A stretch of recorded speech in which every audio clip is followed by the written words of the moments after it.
నా చెల్లెళ్ళిద్దరూ కూడా చంద్రబాబుతో జట్టు కట్టారు, ఇంతమంది కలిసి ఒక్కడి మీదన వెంటాడుతున్నారు అని ఆరోపించినటువంటి జగన్కి సునీత జలక్కిచ్చింది.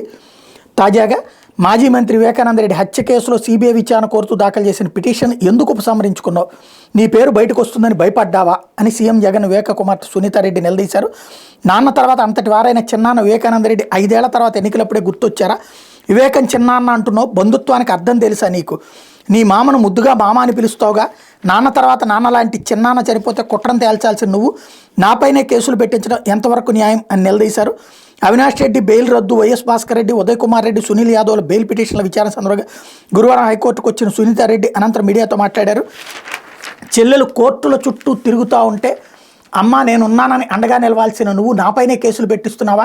చిన్నాన్న చనిపోయి 5 ఏళ్ళు అయింది, ఇప్పుడు నీ ప్రభుత్వం ఉన్న ప్రతిపక్షంలో ఉన్నట్టే మాట్లాడుతున్నావు. అంతఃకరణ శుద్ధిగా నేను అంతా నిజమే చెప్తున్నా. ఇదే మాట జగన్ ఎందుకు చెప్పడం లేదు? చిన్నాన్నను ఎవరు చంపారన్నది దేవుడికి జిల్లా ప్రజలకి తెలుసు అన్నావు, అందుకే వాళ్ళని రక్షిస్తున్నావు అని నిలదీశారు.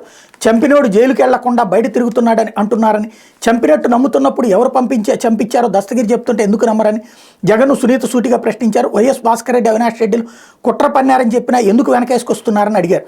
పోలీసులు నిందితులు ఎలా రక్షిస్తున్నారో చెప్పడానికి కర్నూలు సంఘటన ఉదాహరణ అన్నారు. వైఎస్ అవినాష్ రెడ్డిని సిబిఐ విచారించి నిందితుడిగా తేల్చిందని, అలాంటి వ్యక్తికి ఎంపీ టికెట్ ఇచ్చి ఓటు వేయాలని అడగడం సిగ్గుచేటన్నారు. న్యాయం కోసం పోరాడుతున్న దీనివల్ల నేను అందరినీ కోల్పోవడం తప్ప ఏమీ లేదు, నువ్వు మాత్రం నీ పదవుల కోసం వాడుకుంటున్నావు అని జగన్ ఉద్దేశించి ఘాటుగా వ్యాఖ్యానించారు. వివేక రక్తంతో వైకాపా పునాదులు వేసుకుందని, అందులో నిందితులను వారిని వెనకేసుకొస్తున్న ఆ పార్టీకి ఓట్లు వేయొద్దని సునీతారెడ్డి ప్రజలకు విజ్ఞప్తి చేశారు. ఎమ్మెల్సీ ఎన్నికల్లో నాన్నను ఓడించిన వారితో తిరుగుతున్నామని జగన్ అంటున్నారని, ఆయన ఏకంగా నిందితులను వెనకేసుకుని వారికే టికెట్లు ఇచ్చారని నిలదీశారు. వివేకాన్ని ఎంత దారుణంగా హత్య చేశారో తెలిసి దాన్ని మర్చిపోయి ఓటు అడగడానికి మనసు ఎలా వచ్చిందని ప్రశ్నించారు.